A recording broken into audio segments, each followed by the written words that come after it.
Welcome to Nerds Amalgamated, a podcast that covers the latest events in science, pop culture, and gaming. I'm the Professor, aspiring game developer, sci-fi aficionado, and completely and undeniably a geek trying to take over the world. I'll be breaking down news from tech to gaming. I am the DJ, a humble nerd, a big weeb, and a watcher from the halls of the multiverse. Just kidding. Anyways, I'll be breaking down all things comics to movies to anime. Join us and stay hydrated as we quench you with witty banter, unintentionally hilarious hot takes, and trivia more fun than a night at the pub, courtesy of Nerds Amalgamated. And welcome to another episode of Nerds Amalgamated. I am the DJ, and with me today I have the Professor. Hello. And and before I introduce our lovely guest, I want to say we interrupt your regular broadcasting to introduce you to Corissa Grant,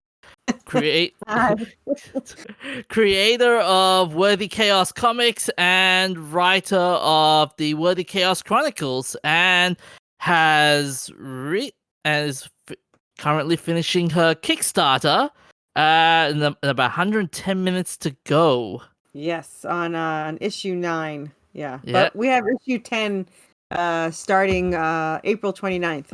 That is a very monumental achievement you've got there. I mean, I'm looking at the how much you pledged and how much it's raised. I'm amazed.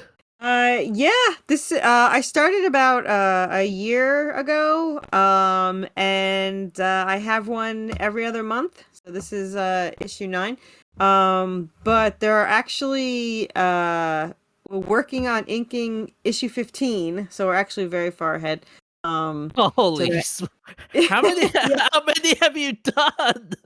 So there's these 9, and then let's see, 13 just got lettered yesterday. So 14 is in the middle of getting colored, and 15 is in the middle of being inked. I've read the first 2, and I've got to say it's really it's nice. It's a really nice story you've got there. I know it's the first 2, but I got me in. Like the gore, the gore got me in nicely. Yeah, I was like, holy smokes, what have you done there?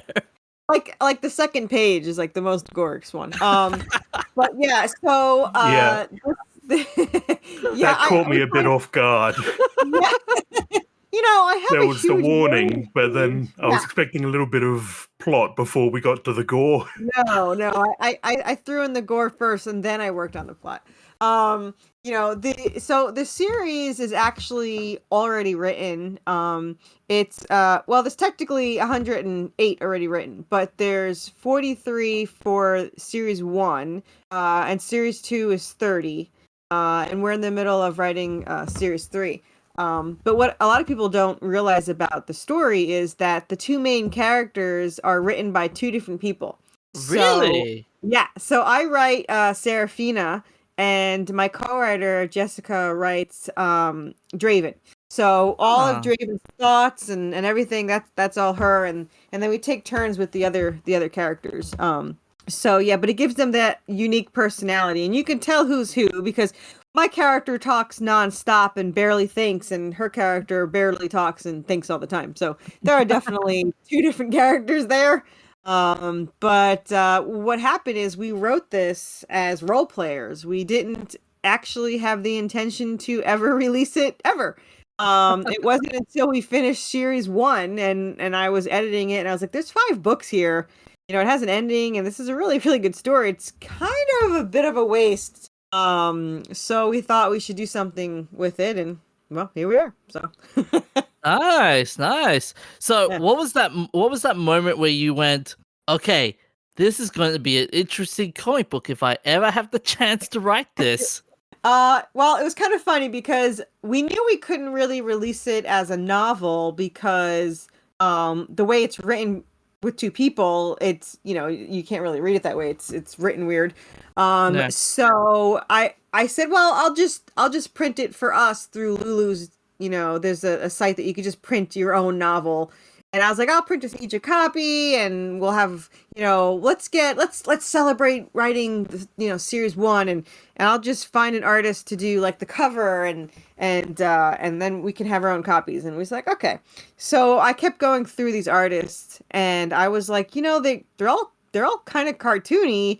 You want realistic or do you want cartoony? And she's like, oh, we could do cartoony, and like a light bulb went off, and I was like, well, if you don't mind cartoony, could probably try to do a comic book.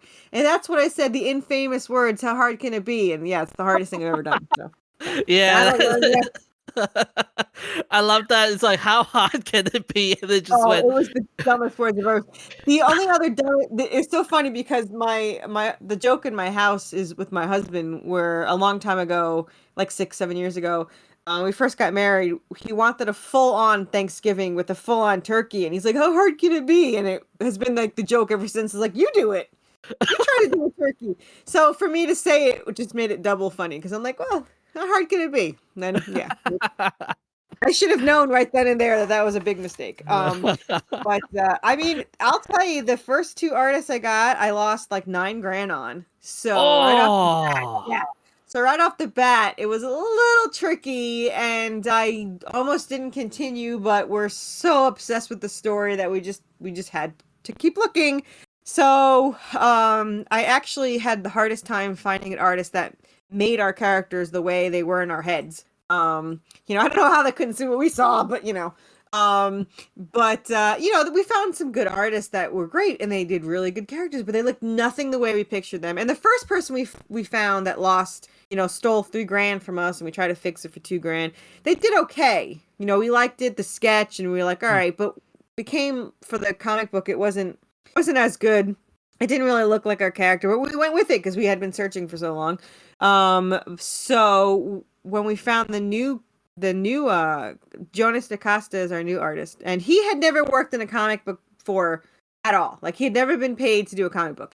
So he was very eager, and he's like, I was so mad at this point when I posted in Facebook.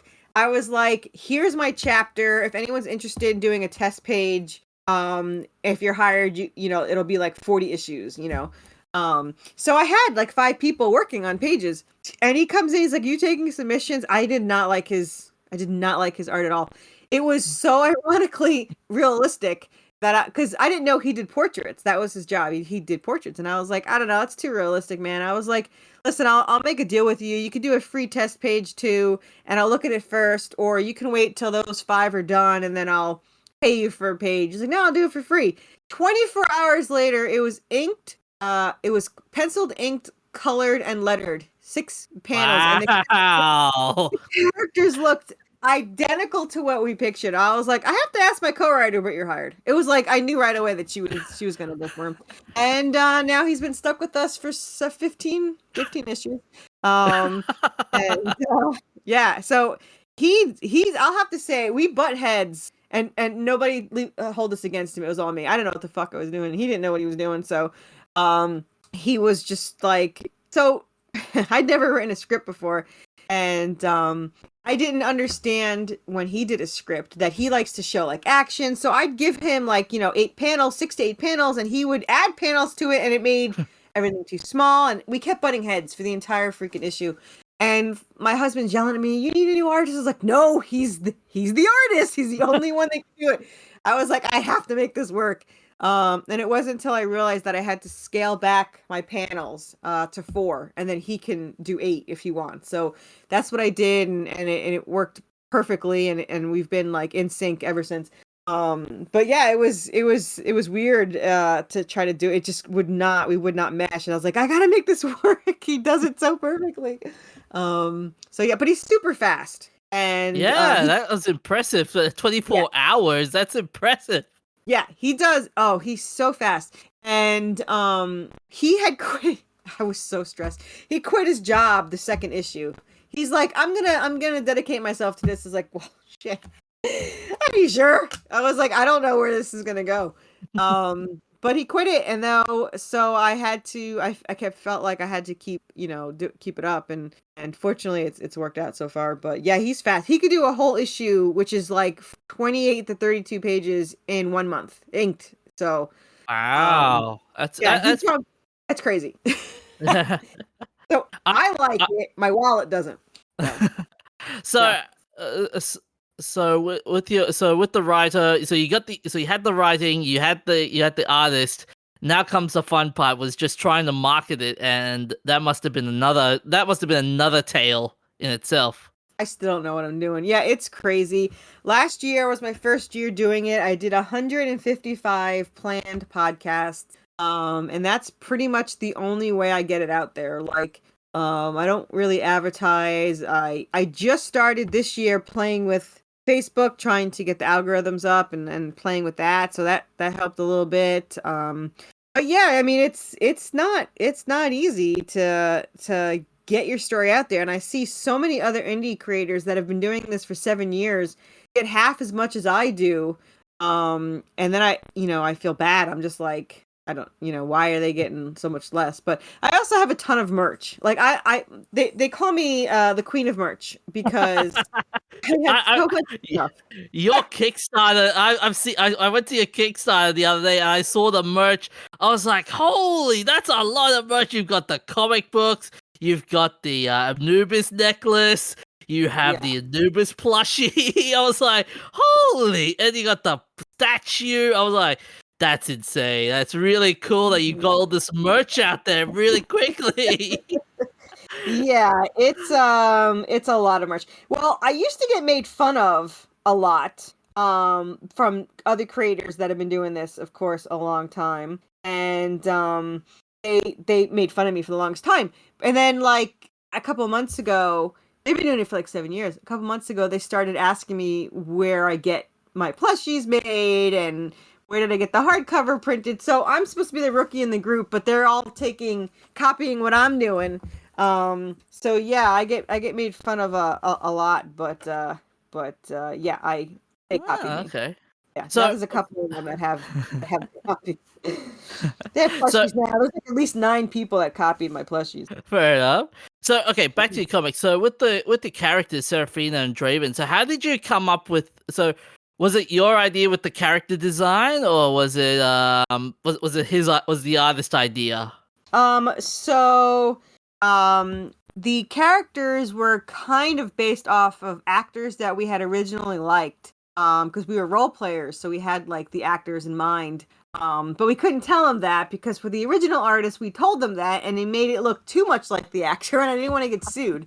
So I couldn't tell them that. I was just like, oh, this is how we pictured it, and he has medium hair, and she's got longer hair, and she's paler than him, and he's a little bit tanner. He has he has blue eyes, and she has brown eyes.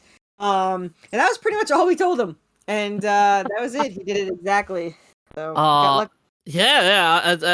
As I said, as I was reading the comics and I saw the dialogue exchange, and I like how Draven is like, okay, I must be dreaming in this. This must be a dream, and Seraphina's like, hey, you are my Draven all of a sudden, and I like the back and forth they were going with it, and how they get. I don't want to spoil too much of it, but when they had the at the end of the first issue, is like, okay, I gotta save her. Yeah. We always thought that was funny. So when we originally started as role players, we had just talked about this like 4 seconds ago. I originally had the idea that they had fallen in love when they were teenagers, and then they got separated, thought each other was dead for 10 years, and met up again. Now I told her that she's gonna love Draven, but you're not required to have him love her back. It could be unrequited. So that's your choice. I was like, you can choose whatever you want to do. So when we started out writing, it wasn't definite that Draven would fall for her or that he did really love her. So that's why you get to see that bond, kind of growing. But yeah, she's like, she even said it as a writer. She's like, she knew that they belonged together. So it's just kind of that bond that they have. And we started off like we wrote for one day before I gave her this role where I was like, do you want to write this role? I've had this role in my head for like 11 years at that point. Do you want to write it? And then she went and made, the character her own. I had told her like literal nothing. I didn't even have a name. I just said, he's an assassin and, That's about it. I was like, he's that's then they met as teenagers. That was it originally. And then we kind of built from there. And she named him, and we both love the name because it's from the Crow, Eric Draven, and I took the name Serafina. For his, we Googled like bad boy names. It's like what's a demon boy name? And for her, we just searched angelic names. But I chose Serafina because I can call her Sierra for short. But then it became a joke where nobody else can say it. Like, it wasn't intentional. It was just all of a sudden, it was like, nobody else can call her Sierra but Draven. And you only read 1 and 2. I think she did it once. She did it to the angel. Yeah. First one. But you'll see, like, it doesn't matter if they're in the middle of being tortured. He will correct whoever calls her Sierra. And he gets made fun of it. Like, I think in issue 12, he corrects the people that have them at gunpoint. And they're like, don't you get tired of saying that? And he's like, nope. And there's like one time in we have like 13 books. So it was like book 12. And he's like being trapped by demons and he can't talk because he's trapped and he's yelling something and they can't hear him. And so they let him talk. And he goes, it's Serafina because they had accidentally called her Sierra. So that's like the motif that he can't stand anyone calling her Sierra. So it became a joke. But it's just so funny because I literally picked that name to call her Sierra. So. Yeah. Okay. The fun part I liked and with the Serafina and Draven because you said I was gonna ask you this when you talked about now that you mentioned the Crow, have you seen the Crow trailer, the reboot? Oh no, the reboot, no, the remake. So no. I will tell you, James O'Barr does. Now I like the Crow when I had it as a comic first. I love the original movie. It was Brendan Lee's legacy. There is no reason to make that.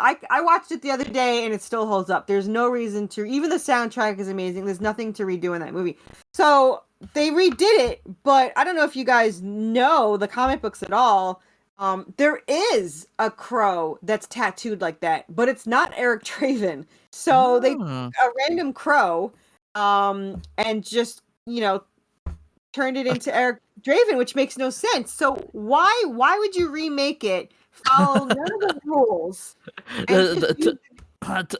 Two words: modern audiences. Yeah, well, you pissed off, a lot of Gen Xers and we're not going to millennials.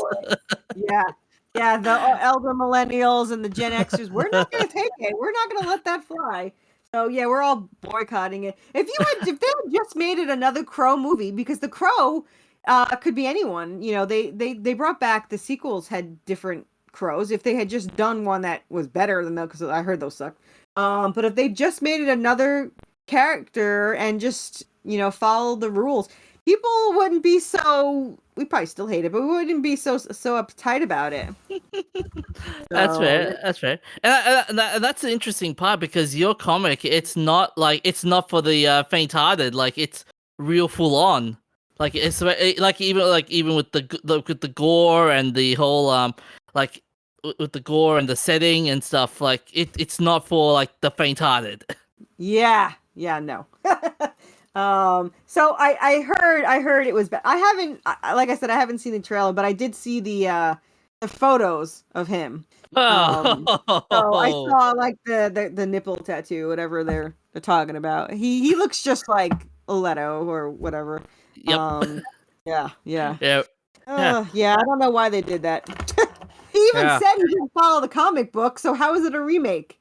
Like, if you're not going to follow the comic book, why would you bother calling it a remake? That makes no sense. I know. So with your with your comic book, so you've got it to. So you right now you have 9. You said you were up to 15. So how long? So where's the end? How long is the end game going to be? So obviously depends how popular it is. I'm at least doing 22, because 14 to 22 is my favorite. You're not supposed to have favorites. It's my favorite. So it's so the whole thing started. I started writing because I fell in love with the game Resident Evil 2. So I wrote Claire. I don't know if you know the game. But I role played as Claire Redfield for 15 years. So I was obsessed with the game. So 14 through 22 is very Resident Evil 2-esque. You know, they're in a town, in a city full of zombies, and they come up with survivors, and they're trying to get out, and all this, and there's all this stuff. So that's my favorite. So either way, those are getting made no matter what. But I'm hoping to do at least series 143. That's my goal. Wow. Yeah, that's my goal. If it's popular enough, I'd love to do the 30 issues in series 2. But at least my first goal is the 43 to try to get series, because it has a really, really, really good ending. But if I add the epilogue for series 2, it's not as happy an ending. But I am hoping to do that. But yeah, the goal right now is 43. That's the goal. So we'll see. Nice. Yeah. So with the comics and with the writing process, do you and your fellow writer, do you ever have a fork in the road moment? Like let's say for example, if like you want to kill off a certain character, but the other writer goes, no, I want to keep the dead writer, and you go, yeah, and you go like, I'm struggling with this fork in the road. Yeah, no, we've never had that. The only time I know we had a slight, but not really disagreement, because we're really on the same page for the story. She wanted to be more mean to our characters, and I was like, I think we already tortured them enough on this section. So that was it. It had been something like they had gone to hell. So later on, they both went through something, and they got separated, and then we got them back together, and she wanted to separate them again. I was like, we just got them back together. You have to give them like some breathing room. And that was the only time that but other than that, no, we pretty much discuss some ideas, and then I literally just sit down and write. I don't even know what I'm going to write when I'm writing it. So I just sit down, I write, and then hope that something, coherent comes out. And usually it does. And so I'll sit down, and when I first started writing as a role player, I could only write one-liners because I'm dyslexic. So it was very hard for me to write. Now I sit down, I can do 3,000 words in one sit down. So ooh, that's definitely impressive. got a little better. Yeah. The other day I think I did 6,000 words. So I definitely got a little better. Nice. Yeah. We're still writing. We're in the, let's see, book 1 through 5 is series 1, and then there's book 6, 7, 8, 9 is the series 2, and so we're up to book 13. So we're 3 books into series 3. And there's definitely going to be at least one other series with writing. I don't know if it'll ever be released, but with writing, because there's going to be a whole war between my 2 characters joining up with Anubis and the Egyptian. I think Anubis has the mummies and other Egyptian gods, and with Hecate and Hades has the zombies. So it's mummies and zombies, and then they're going to be against heaven and hell and Celtic religion, and it's going to be an all-out war. So I don't know if it's going to be an all-out war for one book, or if it's going to be an all-out war for a whole series. So right now, I have no idea. But series 3 is definitely 5 books, because they find something that they need for each one. So I'm not sure how that's going to be yet. So we don't really think ahead. We just kind of write. So we'll see when we get to it, I guess. So what's your style of writing when it comes to writing up the characters and what their roles are and stuff? And like, how's it set out essentially? So when we first started, we knew pretty much what characters we were going to have. It was going to be Seraphina and Draven, and then we had Chemiel, which in scripture is the angel of true love. So he was their guardian angel in their last life. They have different lives, they always reincarnate, but they never have memories of it. So he was their guardian in the last life, and he screwed up pretty badly. So you find out about that later, but yeah, he screwed up pretty badly. And then you have their fathers, Easma and Remnal, her father. And both of them are after the angelic weapon that Seraphina was made out of. She was created from this weapon, and if either one of them can get this weapon, they can tip the scales of heaven and hell in their favor. However, it requires Seraphina's soul to activate it, and if they use her soul, then she can no longer reincarnate with Draven. So those characters were the first ones we created. And then Seth Davies and Lucas, that's her brother, they came into play. And then the for book 3, which is 13 through 22, we created 2 survivors because we wanted to make Draven jealous. We love jealous Draven. We think he's hysterical. He just pretty much wants to punch the guy out every 5 seconds. So he's why he came into play. And so we pretty much kept with those, and we would add, 1 or 2 characters as we go.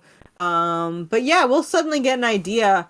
Like, we're working on book 12, and they travel to the underworld. So I was kind of like, ooh, what characters can I put in here? So pretty much the main characters stay the same. We just add more enemies as we go. So that's way more fun. So over the years, so you've done this for multiple issues. What's the biggest lessons you've learned in your journey from starting out till now? So when I first, I love this story. When I first decided to do hire an artist, I was going to bed that day after I hired them, and I said to my co-writer, I don't know how to write a script. So she's like, oh, you'll figure it out. So I watched a 10-minute video the next day, and I wrote a script.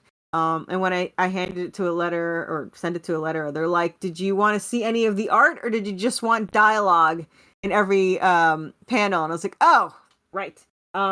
So my script 1 became 3 scripts, as I had to spread it all out because I don't like to take out any of the stuff we wrote. So yeah, so my first script was 3 scripts. So that was quick. I learned that.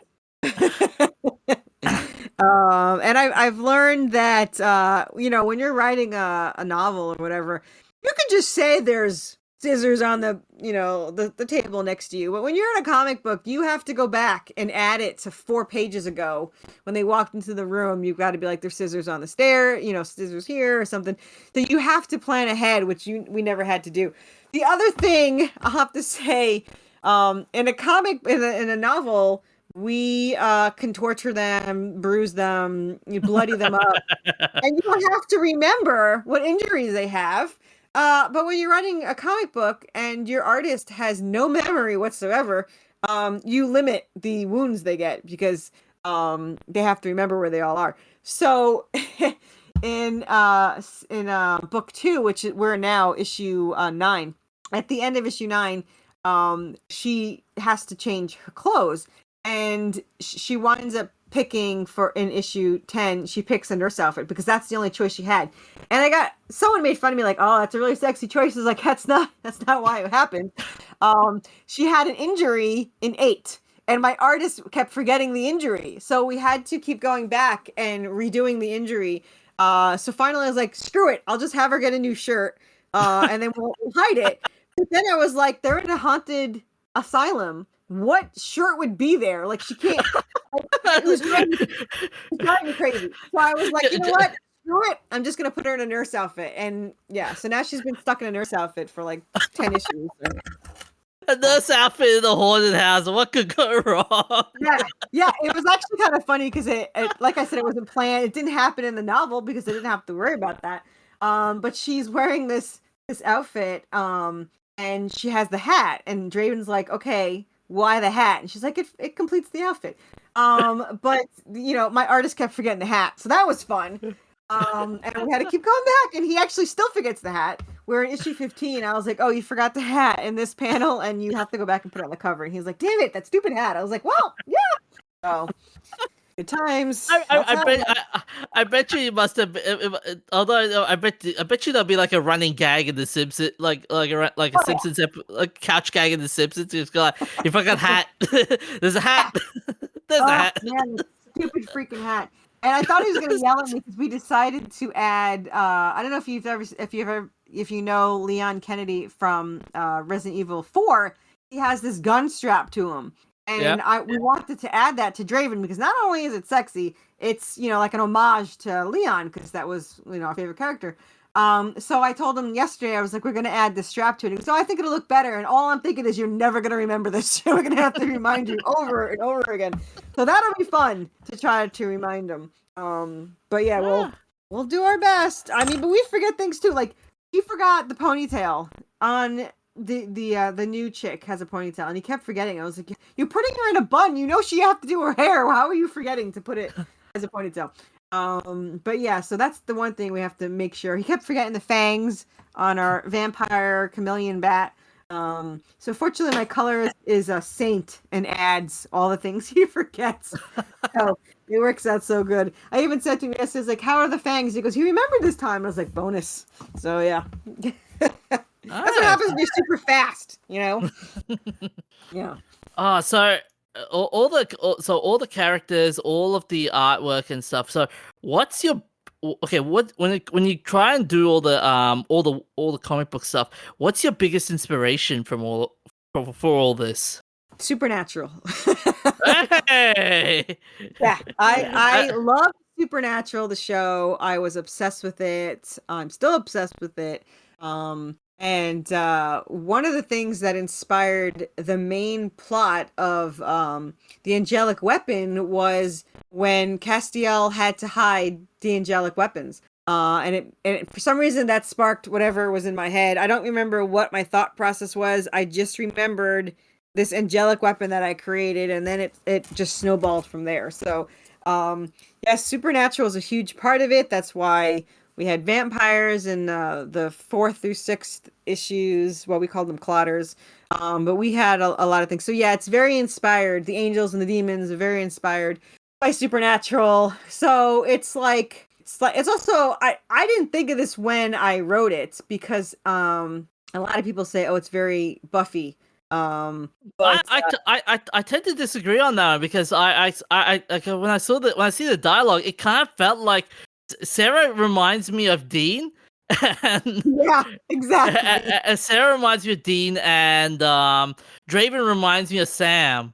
Yeah, Well, it's Sarah... a funny story. There's a funny story about that. No. It's funny that you say that because we did a cover homage to this Supernatural on issue 4. It's a poster that they were. Dean stands in the front and Sam stands in the back. So we copied it, but we put Draven where Dean was. And then Seraphina is where Sam was. So when I went to go get Sam, Jared's autograph, I was going to joke to him and say, Seraphina, the girl, is in your place. But he was so excited that he thought Draven was him, probably because of the long hair. And he's look how buff I am. I can't wait to tell my wife how buff I am. And he signed over Draven. So when I go see Jensen in December, I'm going to tell him that, just so you know, you have to sign above Jared. And you just so you know, he signed your role. He's the girl. But yeah, technically Seraphina is very Dean. She's very sarcastic and yeah.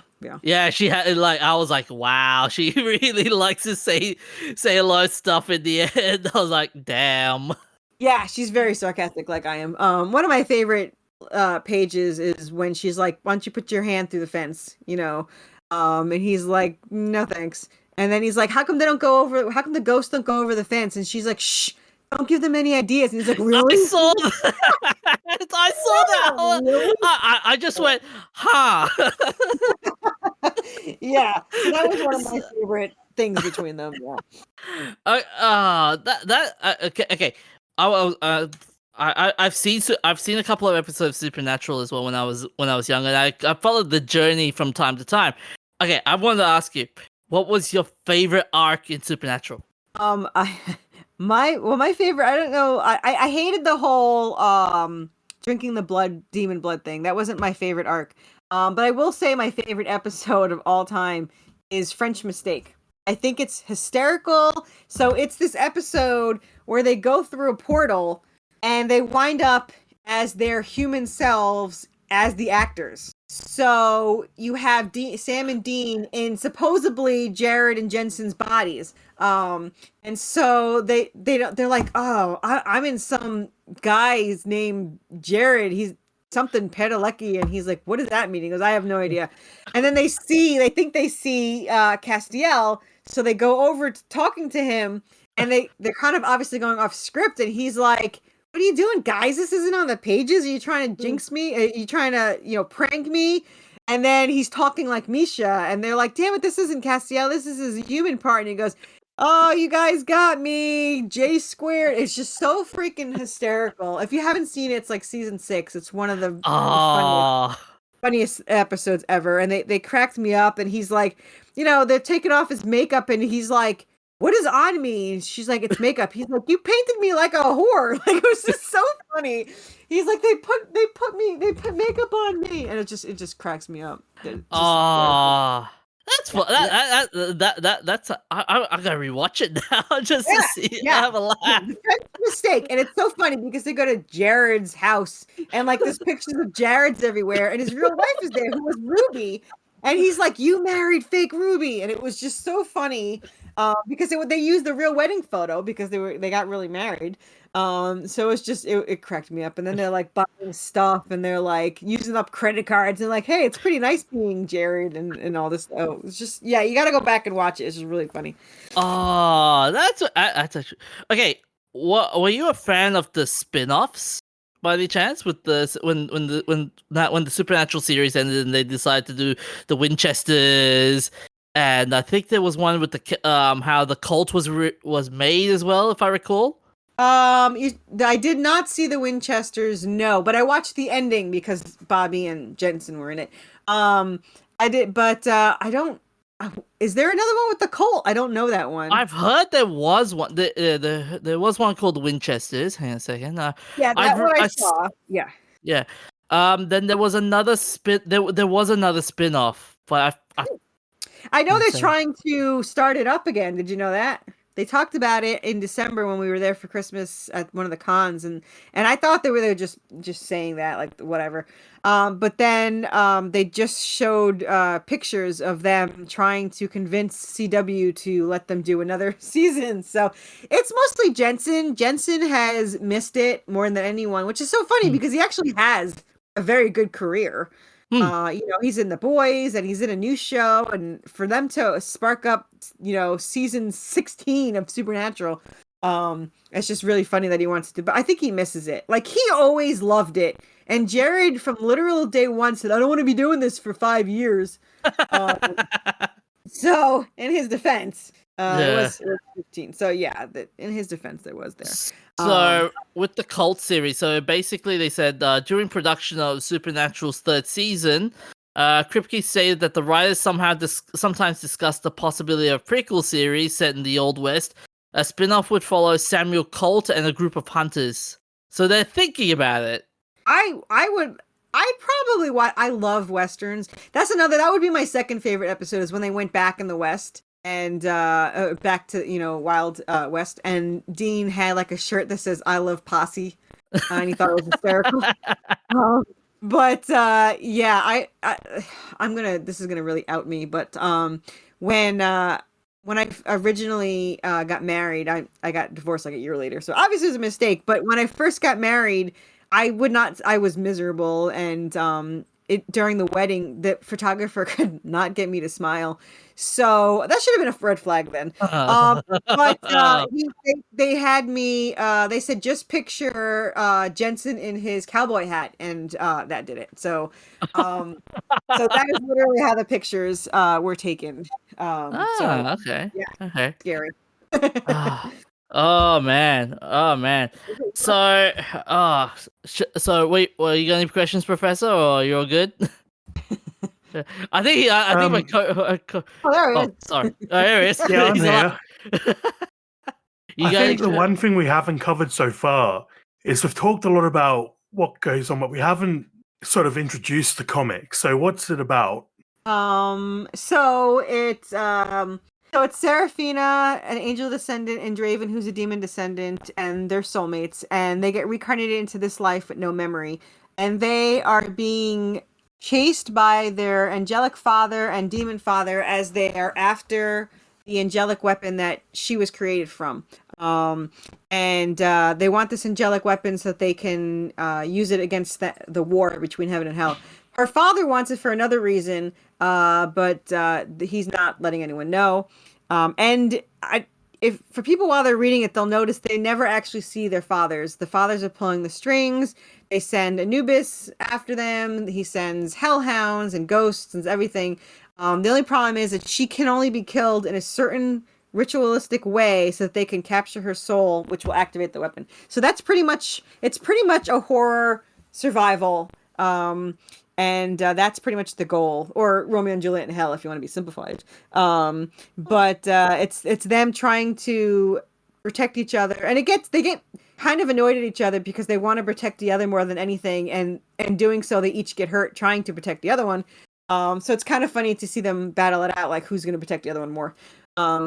But it's a story of, what are the lengths you would go for the person that means the most for you, and like what would you do for them? How far would you go for them? So it's a survival horror, but deep down it's a love story. And there's a lot of intricate lore to it that a lot of people don't know about yet. There's a lot to it. There's a whole prequel to it and all this stuff. So but yeah, it's an action-packed. If you like action, you'll like it. If you don't like action, you will not like this.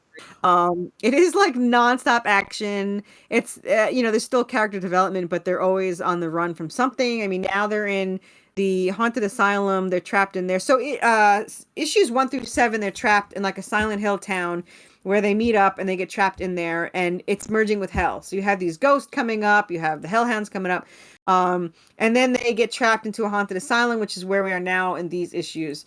And they get chased by zombie mental patients and ghosts and giant salamander monsters that are homage to the Lickers from Resident Evil, which I could not stand. I hated those freaking things. So yeah, and cursing. If you don't like cursing, you won't like the story. My mom's review was, I finally read your story, and besides all the F words, it was pretty good. Thanks, Mom. So gore, cursing, and action. Those if you like those, you will like the story. Ah, okay. I've been meaning to ask you. So when you make this comic, so what was the biggest? Okay. What were the biggest myths that you've encountered when you were creating this comic throughout the entire journey? Like myths, like in the real production of it? Yeah, the real production of it, yeah. Yeah, I would say one of the biggest myths is that you'll just find an artist and, start. Like, I did not think that it would be that hard to find an artist. And I will tell anyone the advice I have them, if you're going to search for an artist, never ask for a character design. It's the dumbest thing to ask for. And I did it. That's all I asked for until like the last one. And when I found someone. But what happened is, if you ask for character design, it's twice the cost of a page. But if you had a page from your script, they literally have to do the character as you describe it. So you already have the design. So you'd pay like double the price for this character design, and then you don't even know if they can do it in a sequential manner. So it really was pointless to do character design. So I wasted thousands of dollars with doing all that. Yeah, it was not good. And I guess I did not think it would be so hard to market and get it out there. I thought, you put it on Kickstarter and everyone goes and buys it. But that is not how it works. Yeah. So I didn't really have any myths in place because I really had no knowledge whatsoever. I jumped in like a complete moron. I had no idea. But I did not think it would be so hard to make and to get it out there. I did not realize the cost of a comic takes, it costs $3,000 to $6,000 to make an issue. So that's a kick in the teeth. Yeah, and that does not include merch and printing and all that stuff. So yeah, the overall expense is just astronomical. That's a big word for me. I'm dyslexic, but that is a huge thing, and that I did not. That and covers, figuring out covers. I knew that there was variant covers, but I never would have imagined the cost of these covers. One of my covers is $900 that I paid for. And I'm hoping that it brings in. It's actually next issue is but Yeah, I did not picture the cost for these when I got into it. I thought it would be like, I don't know, 1,000 to that. Little did I know, how much it would cost. So I would say the biggest thing is the cost of it. And I got lucky because my artist, he's very much in love with the story. He believes in the story. He loves the characters, and he gives me an amazing deal where he charges everyone like 3 times more. So I'm very lucky I got him, on the cutting room floor, the very beginning, ground level. So that's a big thing. I will tell anyone that is searching for an artist, don't write them off because they're new. Like, you can see how his art just progresses amazingly. It goes from, I always thought it was good. Like, I thought issue 1 and 2 were great, but it just gets so much better as it goes. He started school to enhance this, and it shows that the more techniques he learns and all that stuff. So I really got lucky when I got him. So yeah, Nice. the cost is amazingly high. Yeah. About your comic, there was one thing I wanted to ask you. So, with your comic, so you said so I like how when you're describing your dad's, like, you made your dad sound like absolute dicks. Yeah, they're assholes. Yeah, they really are. Yeah. They're it's funny, there's 3 major villains in the first series. There's their fathers, which is 2 of them. And there's a human, Davies, which is awful. Nobody knows how bad he is until later, but it winds up that the human's worse than the angel and the demon. But yeah, the angel's an asshole too. I mean, they're pure and simple. Yeah, they're dicks. They are. And I kind of got that, kind of from Supernatural too, where they're like, angels are dicks, because we all have this illusion that angels are, these amazingly nice creatures. But if you read scripture on them, they're not the nicest people or creatures on the planet. So yeah. Let's see your current status of your Kickstarter. A second, I think it must be over by now. 1 hour to go. Hey, 1 hour to go. Wow. So that being said, so do you have any upcoming projects after the current Kickstarter besides what you were saying with the next few chapters? Or haven't said you got any other ideas? I think this one has all of my money and thought process in it. No, this is probably the only project. Like, I've been asked to write on other projects, but my mind is always on this one. So I always decline any other writing options. I don't think I'm a very good writer. I think I'm an amazing storyteller. And I got really lucky in that my ability to tell stories is converted extremely well to comics. I didn't ever think of making comics would be something that I would do, but now that I'm doing it, it feels like it was meant to be. And that just the way I write was perfectly for comics. But yeah, this wasn't a planned thing, so I just got lucky that it's doing as well as it is. So. Yeah. Okay. Okay. I also wanted to ask you, like, I've also noticed one more thing. With the name Worthy Chaos. So how that came up? So Worthy Chaos. We suck at names. But I am the one that came up with Worthy Chaos because he always says, so she always feels like a burden because her angelic blood attracts everything negative. Everything negative is always after her. So they get chased and knocked down. And obviously she's the reason why the angels and the demons are after them. So she always apologizes to him for everything. And he always says, you're worth it. So after we wrote it, I could not think of what to call it. But for some reason, I kept thinking that she was worth it. So she's the Worthy Chaos. She causes everything. She's chaotic, but she's always worth it. So to Draven, she's the Worthy Chaos. Ah, nice. All right, we've got some fun questions for you, Corissa.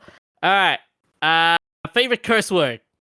I use shit a lot. I never use, and I don't know why. I don't think it's respect for my mother, but I never use mofo or the whole word. I never say it or write it.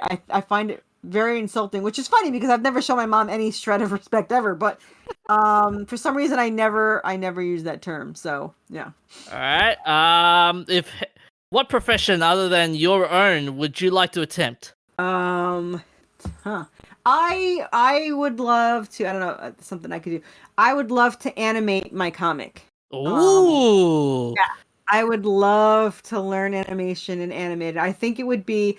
Everyone's like, "Oh, what kind of movie would you want?" I don't want it to be a movie. I want a rated R for violent animated series. I think it would be phenomenal.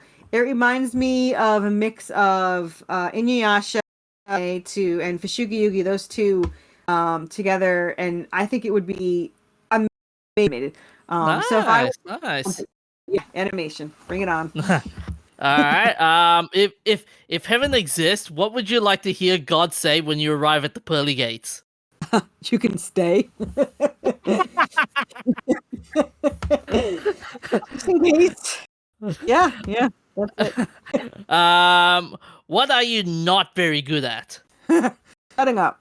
I am not good at I don't have visible silence. And it's very awkward when I go to my co-writer's house because she does not talk at all, and I always think, don't I just talk too much for you? She's like, one of us has to talk, so fair enough. So yeah, I'm and it's funny because my friend just told me last week. She goes, I think you're ADHD or however you say it, because I'm dyslexic, and usually they go hand in hand. And I was like, and I was like, what would you? Heads and there's therapist is like, I think it's working for me. So I'm just gonna work on that, keep it going. So yeah, hyperfixating and talking. Fair enough. Invisibility or super strength? Can I choose to be invisible and come back? Like it's like my choice, or am I invisible for the rest of my life? Choose to be invisible. Okay, invisible. Okay, but cool. I would prefer teleportation because I would love to travel and not have to travel. So I'll take invisibility, but I would have been upset that I didn't get teleport. Fair enough. Cape or no cape? Well, I've seen Incredibles, so I have to say no cape. So we're gonna go with no cape. All right. Leon Kennedy or Chris Redfield? Leon Kennedy. He's my boy. Okay. Ada Wong or Jill Valentine? Jill. Oh, okay. Yeah. All right. Interesting. Yeah. All right. Who would you hate being chased? Mr. X, Lady Dimitrescu, or Nemesis? I hate Mr. X so effing much. Like with a passion, and he's so sexist because he only goes after Claire until the remake. So we're gonna go with Mr. X because screw him. Oh, okay. All right. Have you seen the mod that replaces the music with X gonna give it to you? No. No, I have not. But it sounds. Whenever he comes up on screen, it's just X gonna give it to you. I'm gonna have to look that up because that sounds funny. There. Interestingly, speaking of Resident Evil, I saw the other day, someone made the Naked Gun intro to Resident Evil with Leslie Nielsen. Really? Yeah. I'm gonna have to look that up. I'll post it up on the. Yeah. I'll post it up, and you'll have a laugh. You'll have a fun laugh. Awesome. Okay. In one sentence, how would you sum up the internet? How would I solve it? No, sum up the internet. Like, I would say it's your best friend and the greatest enemy of all time. Hey. I'm a Gen Xer, so I think life was way better before it. However, I would not have, what I have now without it. So I still think MySpace is better. But you're talking to a girl that had to run and find the encyclopedia when she wanted to look thing up. Who has dyslexia and could not spell the things she wanted to look up? So I do appreciate Google. And if I can pronounce the word, I can get it spelled. So I think it's definitely an amazing enemy and a useful tool all at once. Okay, it's also the downfall of all of society, but besides that. Okay, favorite Wikipedia article. I go to that thing nonstop. That's a tough one. What's the I guess I go to the Supernatural all the time to look up like the tidbits and the did you know little facts. So I like the little facts at the end, or it's not the word I'm thinking. Oh, trivia, the trivia facts. I like this. Hey. Yeah. Okay. Okay. What fictional character is amazing in their book, slash movie slash show, but would be insufferable if you had to deal them in mundane everyday situations? Oh, that's a good one. You didn't tell me that thinking would be required on the show. Let's see. Who would I think would be insufferable? Do you know the Sword of Truth? The Seeker. It was a show, Legend of the Seeker. Vaguely. There was this wizard that followed him around. He was I would kill him. Like, he was just stupid and overly annoying. I think that would drive me crazy. Or if you ever watch Bones, which I love the show Bones, but the way she talks is exhausting. So I know. Yeah, I think I would be exhausted hearing her talk. It would just require too many brain cells to figure out what she's trying to say. So since Bones is more, no, we're gonna go with Bones. She's just too smart for my brain level. So. And also, what would some fairy tales be like if they took place in the present or modern, including modern technology and culture? Well, if you had the big bad wolf trying to knock down the houses, you would have the like alarms go off, or guns. The pigs would have guns to shoot at the big bad wolf, or they would just call the cops to come, or tranquilizers. I could see. I think we should modernize the stories from back in the day. Cinderella. He finds Cinderella by looking up her on social media instead of going from town to town. There's already one. I think it's called Tinderella. I remember that one. Really? There you go. Oh, yeah, I can totally see that happening. Yeah, take the fun out of it. Fair enough. I think our hour is up. What do you reckon, Professor? Yeah, I think we've covered pretty much everything. Yeah. So, thanks for joining us, Corissa. Yeah, thanks. And I will say, if anyone wants to find our Kickstarter, just search Worthy Chaos. There's links everywhere, but literally we're always live or in pre-launch. So if you search Worthy Chaos, we're the only thing that pops up. Granted, there's like 10 of us, but there's all ours. So you could find us. That's the best way to find us. And we'll make sure we have the links in our show notes as well. Where can they find us, Professor? Twitter, Instagram, Facebook, or our nerdy bits on YouTube. And we'll find and any other audio platforms. So that's all we have for this week. Stay happy, stay nerdy, and see you guys. Look after yourselves and stay hydrated. Here